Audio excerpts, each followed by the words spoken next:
ሰላም ጤና ይስጥልኝ። የዕለቱ መረጃዎች እንደሚከተለው ተዘጋጅቷል። በቅድሚያ ዋና ዋናዎቹም በሀገራዊ ምክክር ኮሚሽን የአዲስ አበባ ባለቤትነት አጀንዳ አጨቃጫቂ መሆኑ ተገለጸ። ኮሚሽኑ በበኩሉ ውሳኔዎች የ500ዎቹ ተመካካሪዎች እንጂ የአንድ ወገን አይደለም አለም። የኢትዮጵያ አርቲፊሻል ኢንተለጀንስ ኢንስቲትዩት እና መከላከያ ሰራዊት በኤአይ በመታገዝ የሰራዊቱን አቅም ማሳደግ የሚያስችል የመግባቢያ ስምምነት ተፈራረሙ። የሊባኖስ ፓርላማ በሀገሪቱ የሞት ቅጣት እንዲቀር ወሰነ። ሊባኖስ የሞት ቅጣትን በማቆም የመካከለኛ ምስራቅ የመጀመሪያው ሀገር እንድትሆን የሚያስችላት ውሳኔም የሀገሪቱ ፓርላማ በአብላጫ ድምፅ አሳለፈም። አሁን ወደ ዝርዝር እናልፋለን። አብራችሁን ቆዩም። በሀገራዊ ምክክር ኮሚሽን የአዲስ አበባ ባለቤትነት አጀንዳ አጨቃጫቂ መሆኑ ተገለጸ። ኮሚሽኑ በበኩሉ ውሳኔው የ500ዎቹ ተመካካሪዎች እንጂ የአንድ ወገን አይደለም አለ። በኢትዮጵያ ሀገራዊ ምክክር ኮሚሽን እየተካሄደ ባለው የውይይት ሂደቱ ውስጥ ከቀረቡት 8 ዋና ዋና አጀንዳዎች መካከል የፌዴራል ከተሞች በተለይም የአዲስ አበባ ጉዳይ ከፍተኛ ልዩነትና ክርክር ማስነሳቱን የተሳታፊዎችና የፖለቲካ ፓርቲዎች መግለጫዎች አመለከቱ። ከምክክሩ ተሳታፊዎች መካከል አንዱ ለቢቢሲ እንደገለጹት የአዲስ አበባ ጉዳይ በከፍተኛ ልዩነት ታጅቦና ዘግይቶ የተጠናቀቀ አጀንዳ ሆኗል። ክርክሩ የከረረበት ዋነኛው ምክንያትም ከበላይ የመጣ ነው የሚል አዲስ አበባ የኦሮሚያ ክልል መንግስት ርዕሰ ከተማ መሆኗን እውቅና የሚሰጥ ሀሳብ በቃለ ጉባኤው ውስጥ እንዲካተት መደረጉ ነው ብሏል።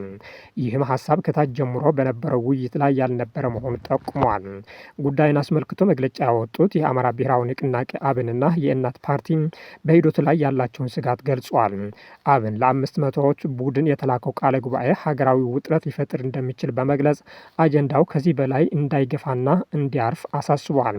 የእናት ፓርቲ ፕሬዝዳንት ዶክተር ሰይፈስላሴ አያሌው በበኩላቸው የጎሳ አደረጃጀት ችግር ሳይፈታ የአዲስ አበባን ጉዳይ በጎሳ እይታ መመልከት ከፍተኛ ቀውስ ሊያስነሳ እንደሚችልና መንግስት ፍላጎትን በምክክር ሽፋን ለመተግበር እየጣረ ነው ሲሉም ተችቷል። በተጨማሪም ባለስልጣናትና አጠናቃሪዎች በሂደቱ ላይ ተጽዕኖ ለማሳደር ይሞክራሉ የሚል ቅሬታዎች ከተሳታፊዎች ተነስቷል። የኢትዮጵያ ሀገራዊ ምክክር ኮሚሽን ዋና ኮሚሽነር ፕሮፌሰር መስፍን አርአያ ስለተነሱት ቅሬታዎች በሰጡት ማብራሪያ የአዲስ አበባ ጉዳይ በህዝብ ጥያቄ መነሻነት የቀረበ ሰፊ አጀንዳ መሆኑን አረጋግጧል። አዲስ አበባ የፌዴራል ዋና ከተማ እንድትሆን ሰፊ መግባባት ቢኖርም በባለቤትነትና በባለመብትነት ላይ ግን የተራራቁ ሀሳቦች መኖራቸው አልሸሸጉም። ፕሮፌሰር መስፍን አጠናቃሪዎች ራሳቸው ተመካካሪ ሆነው መከራከራቸውንና የአሰራር ክፍተቶች መኖራቸው አምነው ስህተት የፈጠሩ ባለሙያዎች እንዲታረሙ መደረጉን ተናግረዋል። የክልል ርዕሰ መስተዳድሮችና ከንቲባዎች በምክክሩ መገኘታቸው በተመለከተ የመጡበትን አካል የሚወክሉ በመሆናቸው ማዳመጥ እንደሚችሉ፣ ነገር ግን አስተያየት መስጠት የሚችሉት ራሳቸው በተመካካሪነት በተመደቡበት አጀንዳ ላይ ብቻ እንደሆነ አብራርቷል። አብን ከሂደቱ እወጣለሁ ማለቱን የተቹት ዋና ኮሚሽነሩ በዚህ ስብሰባ ላይ ተወስኖ አዲስ አበባ ለአንድ አካል ይሰጣል የሚል ግምት ስህተት ነው ብለዋል። ውሳኔው በ500ዎቹ ተመካካሪዎች በመቀጠልም ለ4,000ዎቹ ጉባኤ የሚቀርብ የምክረ ሀሳብ ውሳኔ እንጂ በአንድ ወገን የሚወሰን እንዳልሆነ ገልጿል። አክሎም አንዳንዶቹ አጀንዳዎች መግባባት ላይ ካልተደረሰባቸው በይደር ለቀጣይ ትውልድ ሊሸጋገሩ እንደሚችሉ ጠቁመዋል። የኢትዮጵያ አርቲፊሻል ኢንተለጀንስ ኢንስቲትዩት እና መከላከያ ሰራዊት በኤአይ በመታገዝ የሰራዊትን አቅም ማሳደግ የሚያስችል የመግባቢያ ስምምነት ተፈራረሙ። የኢትዮጵያ አርቲፊሻል ኢንተለጀንስ ኢንስቲትዩት እና የኢፌዴሪ መከላከያ ሰራዊት በሰው ሰራሽ አስተውሎት ቴክኖሎጂ የተደራጀ ዘመናዊ መከላከያ ሰራዊት ለመገንባት የሚያስችል የመግባቢያ ስምምነት መፈራረማቸው ኢንስቲትዩቱ አስታውቋል። ስምምነቱ ሁለቱም ተቋማት በሎጂስቲክ፣ በስልጠና፣ በሳይበር ደህንነት፣ በመከላከያ ሰራዊት ጤና አጠባበቅ እንዲሁም በአየር ኃይልና በኤሌክትሮኒክስ ዋርፌር ዘርፎች በኤአይ በመታገዝ የሰራዊቱን አቅም ማሳደግ የሚያስችሉ አበይት ጉዳዮች ያካተተ መሆኑ ተገልጿል።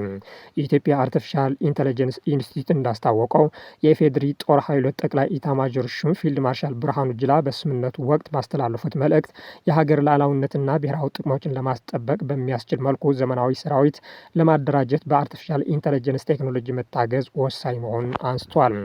አክለውም ዘርፉ የሚያስፈልገውን የሰው ኃይል በማልማት ረገድ መደመር፣ የኤአይ ዩኒቨርሲቲ ማቋቋም ለኢንስቲትዩቱ ከፍተኛ አበርክቶ እንደሚኖረው ገልጸው የኢትዮጵያ አርቲፊሻል ኢንተለጀንስ ኢንስቲትዩት በአጭር ጊዜ ውስጥ ፈጣን እድገት ማስመዝገብ የቻለ ሀገራዊ ተቋም ነው ሲሉም አድንቋል። የኢትዮጵያ አርቲፊሻል ኢንተለጀንስ ኢንስቲትዩት ዋና ዳይሬክተር ወርቁ ጋቸና የኤአይ ቴክኖሎጂ ለመከላከያ ኃይል በተለይም በአየር በምድርና በሳይበር ከፍተኛ ጠቀሜታ እንዳለው ተናግረዋል። ዋና ዳይሬክተሩ ኢንስቲትዩቱ የሀገር መከላከያ ሰራዊትን ለመደገፍ ቁርጠኛ መሆኑን አረጋግጧል። በፊልድ ማርሻል ብርሃኑ ጁላ የተመራው ከፍተኛ ልዑክ ከስምምነቱ በተጨማሪም የኢንስቲትዩቱ አጠቃላይ የስራ እንቅስቃሴ መጎብኘታቸው የኢትዮጵያ አርቲፊሻል ኢንተለጀንስ ኢንስቲትዩት አክሎ ገልጿል። በሱዳኑ ታጣቂ ኃይል አርኤስኤፍ የተሾሙት የኮርዳፋን ገዢ ከኃላፊነታቸው መልቀቃቸውና ከቡድን መውጣታቸው አስታወቁም። በሱዳን ፈጣን ድጋፍ ኃይል አርኤስኤፍ የኮርዳፋን ክልል ገዢ ሆነው ተሽመው የነበሩት ሐማድ መሐመድ ሐማድ ካሊፋ ከቡድኑ መውጣታቸውና ከኃላፊነታቸው መልቀቃቸው ረቡዕ ዕለት አስታውቋል። ካሊፋ ከኃላፊነታቸው መውጣታቸውን ይፋ ያደረጉት አልአረቢያ ለተሰኘው የሳውዲ አረቢያ የቴሌቪዥን ጣቢያ በሰጡት የቀጥታ ቃለ መጠይቅ ወቅት ነው። አርኤስኤፍ ባለፈው ዓመት ካሊፋን የኮርዳፋን ገዢ እንዲሁም በታሲስ ጥምረት በተቋቋመው መንግስት ስር የፕሬዝደንታዊ ምክር ቤት አባል አድርጎ ሽሟቸው ነበር። ካሊፋ በቃለ መጠይቃቸው እንደተናገሩት የሱዳን ህዝብ ህገወጥ ሚሊሻዎች ካሏቸው አካላት ጋር ከመታገል ውጭ ሌላ አማራጭ የለውም ያሉ ሲሆን ታጣቂ ቡድኑ ጎሳን፣ ሰላማዊ ሰዎችንና ብሔርን ያማከለ ግጭት እየቀሰቀሰ ነው ሲል ከሷል። አክለውም ህጋዊ የሆኑ የመንግስት ተቋማት ወደ ኮርዳፋንና ዳርፉር ክልሎች እንዲመለሱ ጥሪ አቅርበዋል። እንደ ካሊፋ ገለጻ የታሲስ አስተዳደር የፈጣን ድጋፍ ኃይሎችን ድርጊቶችን ለመሸፈን የሚያገለግል የፖሊሲ ሽፋን ብቻ ነው ብለዋል። ተቋሙ በስራ መክሸፉን ከታጣቂዎች ጋር መተባበሩንና ዓለም አቀፍ የሰላም ጥሪዎችን አለመቀበሉን ገልጾ ከሷል። በአርኤስኤፍ ቁጥጥር ስር ባሉ አካባቢዎች የሚኖሩ ሰላማዊ ሰዎች ሁኔታ ልብ የሚሰብር መሆኑን የገለጹት ካሊፋም ታጣቂ ቡድኑ ከተሞችን በማፍረስና ተዋጊ ያልሆኑ ሰዎችን በመግደል ላይ ይገኛል ብሏል። ይህ ከቡድኑ የመውጣት ውሳኔ የተሰማው ከአርኤስኤፍ ለቀው የሚወጡ እንዲሁም የሱዳን ሰራዊትን የሚቀላቀሉ ወታደራዊ አባላት ቁጥር እየጨመረ በሄደበት ወቅት ነው። በቅርቡ ከቡድኑ የለቀቁ ታዋቂ ግለሰቦች መካከል ከፍተኛ የፖለቲካ አማካሪና የካርቱም ገዢ የነበሩት ፋሪስ አልኑር ኢብራሂም፣ ሜጀር ጀነራል አልኑር አህመድ አዳም፣ አዛዥ አሊ ሪዝቅ አሊ እና የባራ ኦፕሬሽን ኃላፊ ቢሻራ አልሁዊራ ይገኙበታል ሲል የዘገበው ሱዳን ትሪቡን ነው። የሊባኖስ ፓርላማ በሀገሪቱ የሞት ቅጣት እንዲቀር ወሰነ። ሊባኖስ የሞት ቅጣትን በማቆም በመካከለኛው ምስራቅ የመጀመሪያዋ ሀገር እንድትሆን የሚያስችላት ውሳኔ የሀገሪቱ ፓርላማ በአብላጫ ድምፅ አሳለፈ። 128 መቀመጫዎች ባሉት ፓርላማ አብዛኞቹ አባላት የሞት ቅጣት እንዲቀር የቀረበውን ውሳኔ ሀሳብ በመደገፍ ማክሰኞ ዕለት ድምፅ ሰጥቷል። የሂዝቦላህ የፓርላማ ተወካዮች ግን ውሳኔው ተቃውመዋል። ህጉ ተግባራዊ ለመሆን ለፕሬዝደንት ጆሴፍ አውን ከመተላለፉ በፊት ወደ ካቢኔው ይላካል። መንግስት ለህጉ ያለውን ይሁንታ አስቀድሞ ገልጿል። ምንም እንኳን በሊባኖስ ፍርድ ቤቶች የሞት ፍርድ መስጠታቸውን ቢቀጥሉም እንደ አውሮፓውያን አቆጣጠር ከጥር 2004 ጀምሮ የሞት ፍርድ ተፈጻሚ እንዲሆን አላደረገችም። የመብት ተሟጋቾች ከ78 በላይ ሰዎች አሁንም የሞት ፍርድ ተፈርዶባቸው እንደሚገኙ ይናገራሉ። በአዲሱ ህግ መሰረት የሞት ቅጣት በእድሜ ልክ እስራትና በከባድ የጉልበት ስራ ይተካል። ሆኖም ግን ህጉ አዲሱ ቅጣት እንዴት ተግባራዊ እንደሚሆን በዝርዝር አላስቀመጠም ተብሏል። ከባድ የጉልበት ስራ በሊባኖስ ህግ ውስጥ ያለ ቢሆንም በቅርብ ዓመታት ውስጥ እምብዛም ተግባራዊ አልተደረገም። የሀገሪቱ የፋይናንስ ቀውስና የተጨናነቁ እስር ቤቶች የሀገሪቱን ሀብትና አቅም ጎድተታል ብሏል። ፓርላማው ድምፅ የሰጠው የሲቪል ማህበረሰብ ቡድኖች እና ጠበቆችን የሞት ቅጣትን ከሊባኖስ ህግ ለማስወገድ ለዓመታት ዘመቻ ካደረጉ በኋላ ነው። ወንጀልን በወንጀል መፍታት ወይም አመፅን በአመፅ ማስቆም አንችልም ስትል ከሊባኖስ የሲቪል ማህበረሰብ ቡድኖች መስራቿ አንዷ የሆነችው ኦራጊት ዩናን ለቢቢሲ ተናግራለች። በአሜሪካና በኢራን መካከል ያለው ውጥረት ተባባሰ። ጊዜያዊ የሰላም ስምምነቱን ለማስቀጠል የተደረጉ ጥረቶች ማሻሻል አለማሳየታቸው ተገለጸ። በአሜሪካና በኢራን መካከል በባህረ ሰላጤው የሚካሄደውን የጦርነት ሁኔታ ለማስቆምና ከወራት በፊት ተደርሶ የነበረውን ጊዜያዊ የሰላም ስምምነትን ለማደስ የሚደረጉ ጥረቶችን ምንም አይነት ማሻሻል እንዳላሳዩ የቴሄራን ከፍተኛ ባለስልጣናት ገልጿል። አንድ ስማቸው ያልተጠቀሰው የኢራን ከፍተኛ ባለስልጣን ለሮይተርስ እንደተናገሩት ባለፈው ሰኔ ወር ላይ በሁለቱ ሀገራት መካከል ተደርሶ የነበረው የነበረው የ14 ነጥብ የመግባቢያ ስምምነት አሜሪካ በ48 ሰዓታት ውስጥ በማፍረሷና በኋላም ከስምምነቱ መውጣቷን በመግለጿ ምክንያት በአሁኑ ወቅት የተኩስ አቁም ለማራዘም የሚደረግ ምንም አይነት ድርድር የለም። ባለስልጣኑ አክሎም አሁንም የተጀመረ ነገር ስለሌለ የሚራዘም ነገር የለም ሲሉም የሂደቱን አጣብቅኝ አስረድቷል።